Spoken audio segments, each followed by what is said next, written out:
Hello, and welcome back to Physics 41, University Physics 3. So we are now on the second lesson for Chapter 7.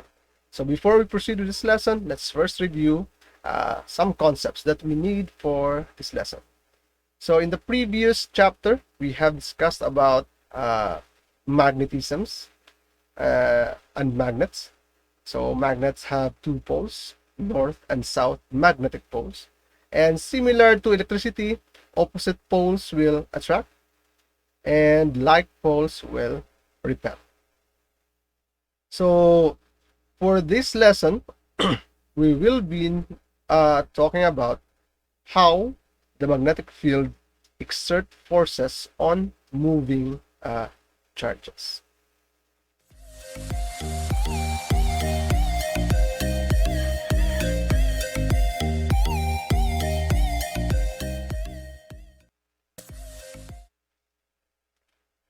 So if you have a point charge Q and it's moving with a velocity v, say in this direction, and say it's moving through an external magnetic field B. So our symbol for magnetic field is B. If you will notice, our symbol for electric field is E, because E, electric field, but magnetic field supposedly M, but M is already taken by some other physical quantities. So we use B for magnetic field. So ay mo palag mo na siya. Okay. So in this case, the magnetic field will actually exert a force on this moving charge Q. And the force exerted by this magnetic field is Q V cross B. So take note, this is a vector cross product. You need to review your vector cross product in Physics 21 in order to understand this lesson. From the property of cross product, the cross product of two vectors, the cross product of two vectors, the magnitude of the cross product, for that matter, is just the magnitude of the first vector, V, the magnitude of the second vector, which is our B, our magnetic field, sine of the angle between the two vectors. So in this case, phi here, the angle, is the angle between the magnetic field vector and the velocity vector. So the angle between these two vectors, so that's phi, this is also phi, so that's also phi. So that's the angle that we need whenever we want to find the magnitude of a cross product. So the standard unit of magnetic field is Tesla. So of course, this is named after Nikola Tesla. So the symbol for Tesla is T. So from the your lesson on cross product, if the cross product between two parallel or two anti-parallel vectors is 0. So meaning, if the velocity is moving parallel to the external field or moving anti-parallel to the external field, then it will experience zero force, because this cross product is 0 whenever the velocity and the magnetic field are along the same line. So that's a property of cross product. So there will be no magnetic force exerted by an external magnetic field if a point charge is moving parallel or anti-parallel to the field. In a similar manner, if you will notice, actually you can also check that with this equation. No? So if they are parallel or anti-parallel, the angle between the two vectors is either 0 or 180 degrees. But sine of 0 and sine of 180 degrees is 0.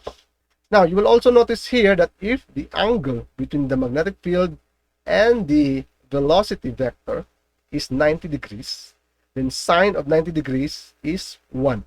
Take note, the maximum value of sine and cosine functions is 1. Their minimum value is negative 1. So the maximum value of sine phi is 1, and this happens at phi is equal to 90 degrees. And this will also correspond to the maximum force. So force is maximum whenever the velocity and the magnetic field vectors are perpendicular to each other. Also take note that the force, the cross product between two vectors is also a vector.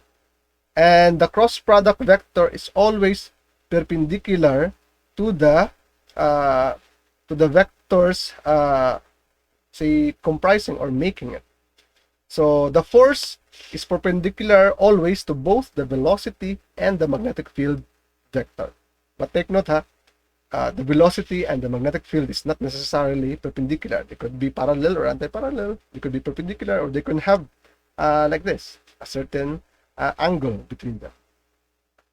So before we proceed with this lesson, we need to review the right hand rule, because the direction of the force obeys what we call the right hand rule. So what is the right hand rule? So let's have a review. Of course, you use your right hand. So if your pointing finger is your first vector, vector A, and your middle finger is your second vector, B, then if this is A and this is B, and if you cross the two, A cross B, the answer is the direction of your thumb. So that one. So this is the right hand rule. So this is A, this is B, and A cross B is equal to this one, the direction of your thumb. So if this is the direction of the first vector, this is the direction of second vector, your middle finger, then the direction of the cross product of these two vectors is your thumb. A cross B equals this one, another vector in this direction. And this vector is always perpendicular to both of these two vectors here.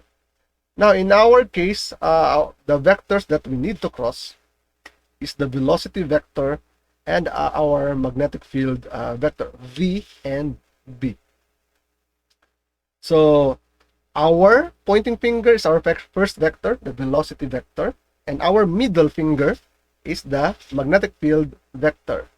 And B cross B, if you have a positive charge Q, then the direction of the force is your thumb.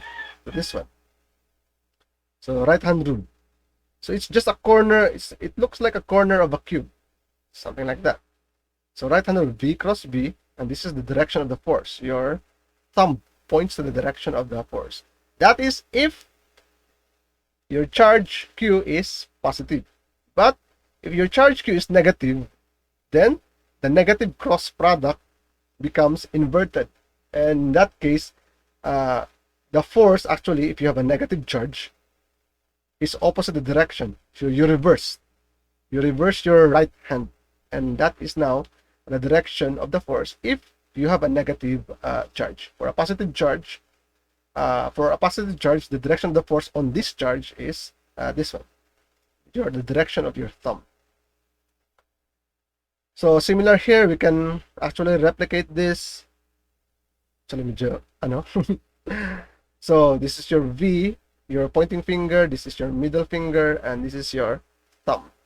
So that's the right hand rule. Okay, since it's hard to plot in 3 dimensions, we will make some conventions of the vector, especially if the vector is now pointing towards the plane. So since our board is only 2-dimensional, we have to make some conventions for the third axis. So usually we are just given with 2 axes. This is the x-axis, this is the y-axis. How do you now plot the z-axis? So by the way, the placement of the positive z-axis also obeys right hand rule. So if this is your x, this is your y, so your positive z will be going towards you or out of the page. And we usually make that symbol as a dot. So the dot symbol represents a vector moving out or directed out of the plane, or out of this plane, so towards you.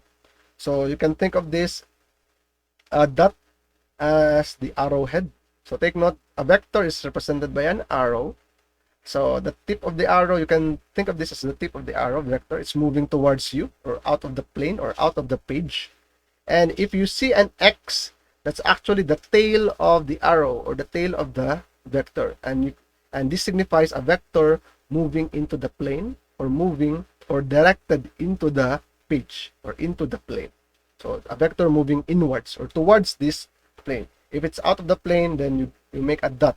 If it's into the plane, you make a cross symbol. Okay.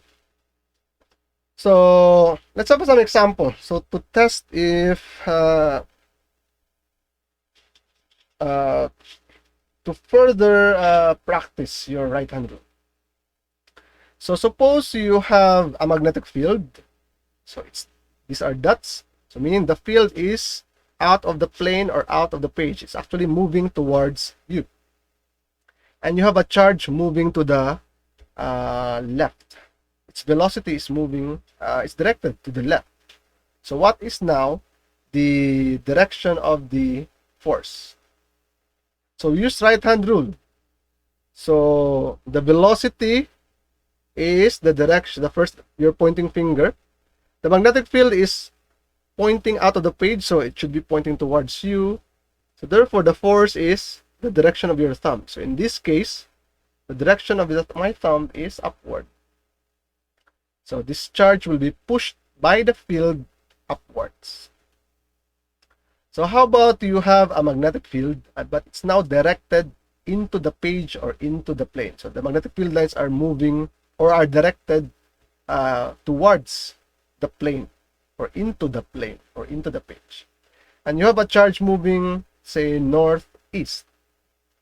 So what is the magnetic force, direction of the magnetic force on this point charge Q?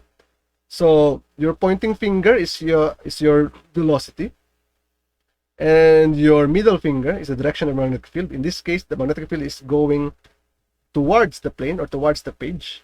So therefore, this is the direction of the force. Your thumb points to the direction of the force. So in this case, the direction of the force is northwest.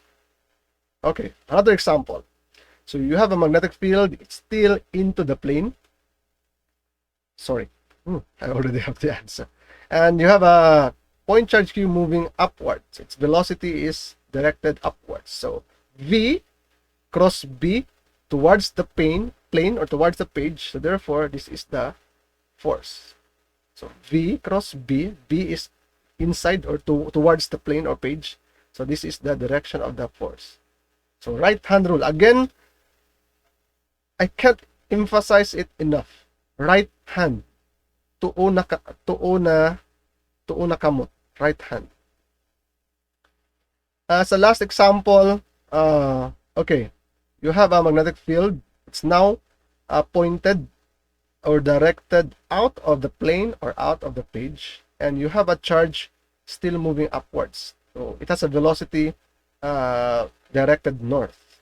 So in this case, this is your velocity. Your middle finger is your magnetic field. It's actually pointing towards you. So this is the direction of the force. It's to the right in this case. Okay. So last example to test your understanding. So what is the direction of the force on the positive charge Q? So velocity is north. Magnetic field is to the right. So will it be out of the page, downwards, to the left, or into the page? So V is here. Your B magnetic field is this one. So meaning, using right hand rule, this is your velocity, this is your magnetic field. Your middle finger is your magnetic field. So you just align that one, and you will get the force is into the page. So the force vector will be directed into the page or into the plane. Okay. Let's test your understanding further. This is a more tricky situation than the previous test. So the figure shows a uniform magnetic field directed into the plane. A particle with negative charge moves in the plane. So initially, the velocity vector is directed to the right, and it's a negative charge. Take note of that. So which of the three paths does the particle follow? Path number 1 will it curve upward. Path number 2, it will just remain in a straight line. For path number 3, it will curve downwards. So again, we use right-hand rule to determine the direction of the force. So in this case, velocity is in this direction to the right. Your magnetic field is going inside, meaning the direction of the force is upward. But that is only true if you have a positive charge. But since this is a negative charge, you have to reverse the direction. So in this case, the direction of the force will be downwards. So what happens is, since the particle is now moving to the right, but there's a force pulling it downwards, then it will actually curve down towards this path, path number 3. It will actually curve in this manner. Okay.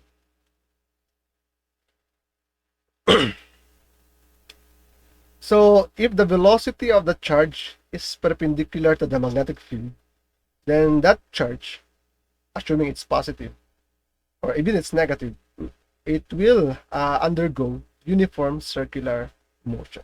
So again, in the previous example, we noticed that the charge will curve, right? But when it's in another location, it will, for example, it starts here. So V cross B, so there will be a force upward. So it will, instead of moving to the right, it will curve up. So when it reaches this point, you again perform V cross B, so there will be a force again in this direction. So instead of moving in this direction, it will again curve until such time that it goes around in a circle. And you will notice that these forces are directed to some central point. And you have actually encountered this type of force. This is what we call the centripetal force or the radial force. So this is the motion of a charge in a uniform magnetic field, provided that the velocity of the charge is perpendicular to the magnetic field.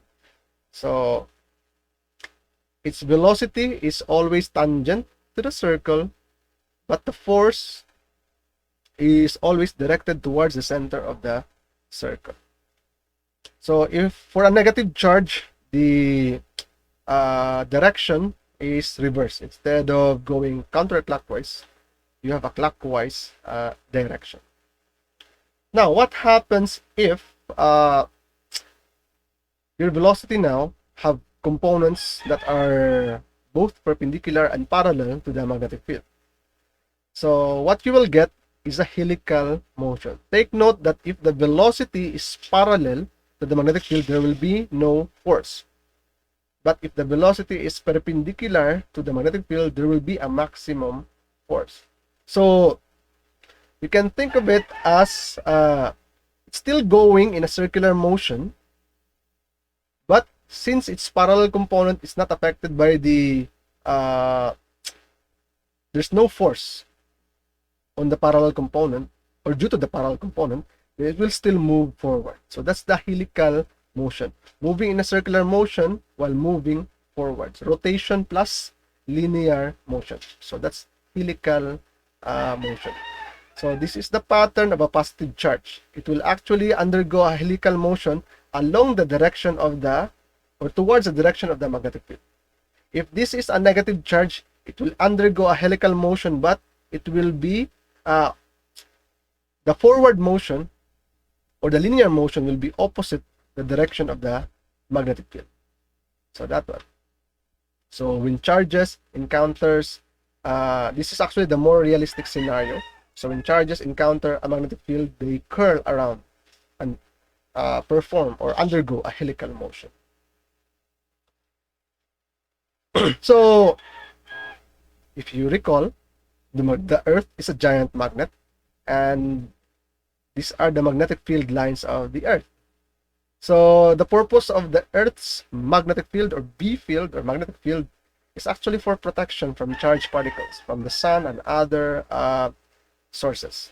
So we are actually constantly bombarded by charged particles from outer space, from the sun, and thanks to our magnetic fields, positive charges will just move towards the south magnetic pole or the north geographic pole, and negative charges will just go towards the south geographic pole or the north magnetic pole. It will not go directly to the ground or to the earth. And when these charged particles, uh, so this is an animation of a solar flare bombarding the earth, and you will notice that the charges just travels in a helical motion towards the poles. So when these charges interact with the atmosphere in the north region and in the south region, where the south and north magnetic poles of the earth are located, they actually create a bright light. They emit a light, and these lights are called the auroras. Aurora borealis, meaning northern lights for those living in the north. So aurora borealis is visible in Canada. And then aurora australis, southern lights. So these are the lights that you can see. It's basically a light show seen by residents of Australia, for instance. They're near the south poles. So aurora borealis and aurora australis. So it's a very nice phenomenon for the auroras. So basically, those are charged particles undergoing helical motion and interacting with the atmosphere or with the atmosphere in the north and south poles. So let's have an example for the magnetic force on a moving charge.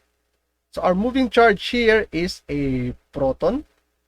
So you have a beam of protons. A beam of protons moves at 3 times 10 to the 5 meters per second through a uniform magnetic field with magnitude of 2 Tesla that is directed towards the positive z-axis. The velocity of each proton lies in the xz plane at an angle of 30 degrees to the positive z-axis. To find the magnitude and direction of the magnetic force on a single proton. So the picture is given here. So find the magnitude and direction. So to find the magnitude, so again our formula is F, this is the vector form, QV cross V.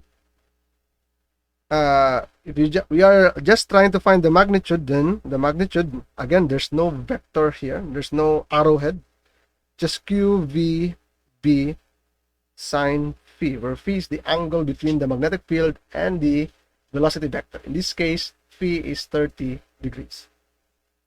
So we can solve actually for the magnitude. So things like charge of the protons are knowledge questions, and I usually don't include knowledge questions. So it's for you to search on your own on the internet, since everything is open notes, open internet. So you search for the charge of the proton. So the charge of the proton is the natural unit of charge. So 1.602 times 10 to the negative 19 coulombs. The velocity is 3 times 10 to the 5 meters per second. The magnetic field is 2 Tesla. And all of those units, coulombs, meter per second, Tesla, they all combine to become Newton. Oh, sorry, there's still an sine of 30 degrees. And the combination of all those units is newtons. So you will get a magnitude of 4.8 times 10 to the negative 14 newtons. Oh, you can no longer see it. Negative 14 newtons. Okay. 14 newtons. So this is now the magnitude. For the direction, we use right hand rule. So what's the easiest thing to do here? Actually, some exorcist ka, no? But if you do that correctly, V cross B, the direction actually is towards the negative Y axis. So actually you can rotate, you can actually flip this axis such that something like inane, we will shift our axis. This will now be our positive Z axis. This will now be our positive X axis. So our charge is moving in the XZ plane. This is an angle 30 degrees. And our magnetic field is towards the positive Z axis. That one. So in this case, it's easier to do right hand rule. So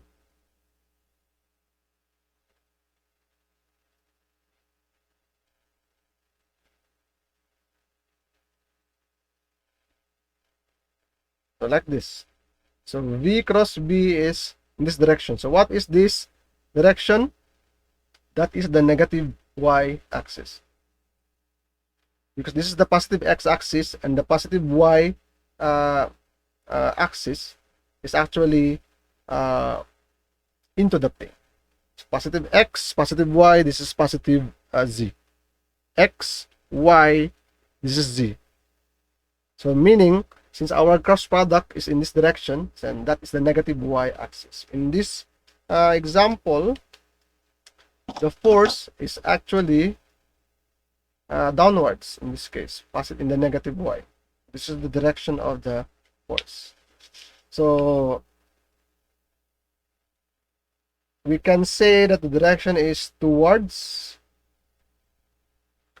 the negative Y axis, or you can write your force in terms of a vector. So F is equal to 4.8 times 10 to the negative 14 Newton, and the direction is negative J hat.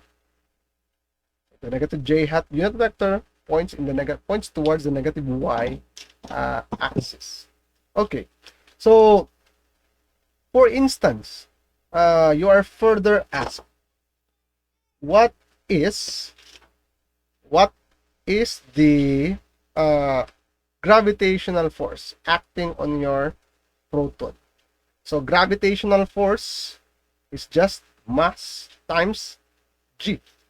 So you find the mass of the proton, multiply it by G, 9.8 meters per second squared, and you will get an answer of around 10 to the negative 26. This is actually 10 to the negative 26.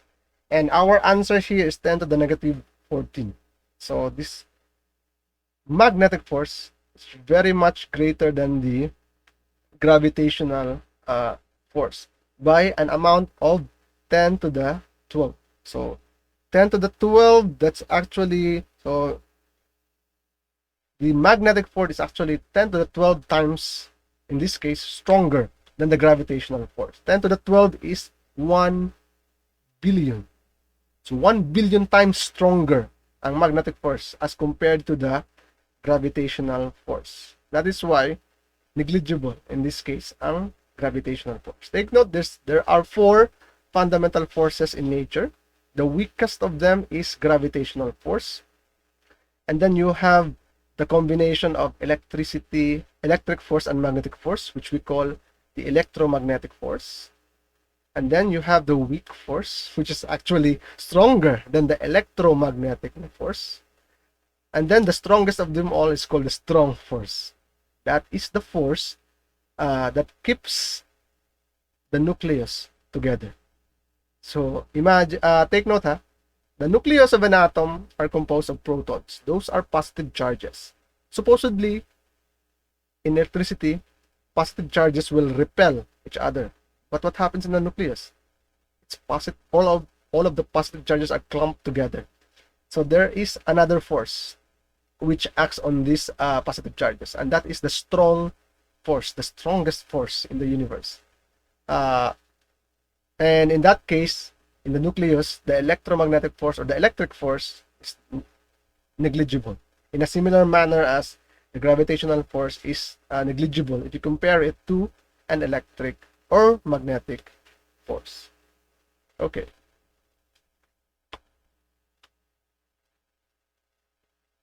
Okay. So that's the end of this lesson. And for our next lesson, we will focus on the force exerted by a magnetic field on a stream of moving charges, which is now called current. So I will see you again next meeting. Bye bye.